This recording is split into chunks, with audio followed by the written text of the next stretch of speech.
and keep emotion out of it.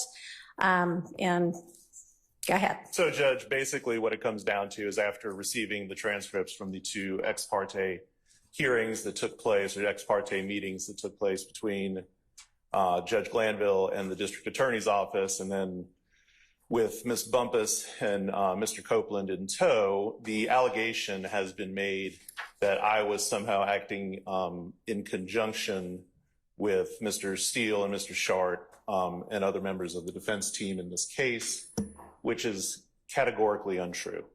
I am unfortunately in a difficult position as it relates to this issue, because what I would need to produce from a documentary standpoint to rebut these allegations are privileged communications between myself and Mr. Copeland. But my presence, so starting with June the 6th, I sent an email to Ms. Hilton, Ms. Love, Mr. Steele, and Mr. Shart stating that Mr. Copeland wanted to take the fifth, did not wish to testify. On the 7th, I was shown an order that was signed on June the 7th stating that Mr. Copeland was being given transactional immunity. At no point, and I think what really bothers me is that at no point did anybody from the DA's office before that time, within any relevant time frame, reach out to me and just ask me if I was representing Kenneth Copeland for purposes of his testifying in this trial.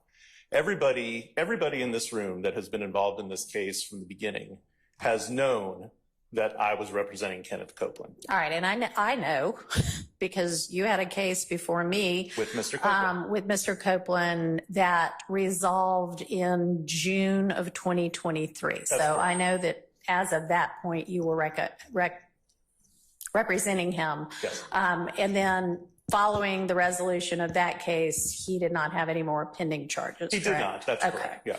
All right. So that was a year ago. So at a minimum, I feel it was incumbent on the district attorney's office to reach out to me just to ask that question. Now, as far as what communications took place between the DA's office and Mr. Copeland, I don't know exactly. But I do know that on June the 6th, he and I spoke, and he told me that he wished to assert his Fifth Amendment privilege.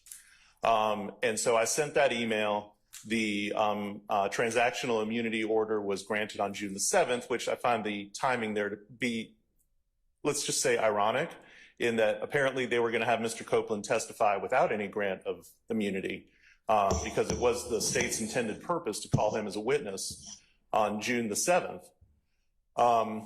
And so I was here on June the 7th. I told the court what Mr. Copeland's intentions were. There was a lot of back and forth. Obviously, Mr. Copeland was taken into custody on June the 7th, and then everything that happened on June the 10th. I don't have to go over all that. Yeah, I've read all of that. Yes.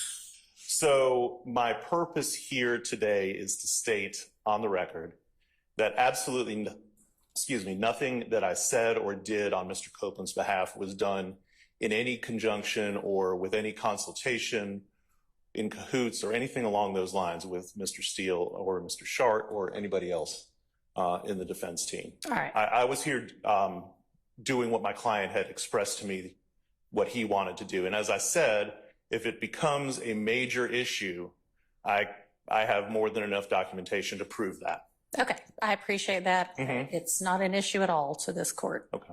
All right. Thank you. All right. That's it? That's it? All right. Okay, Mr. Steele,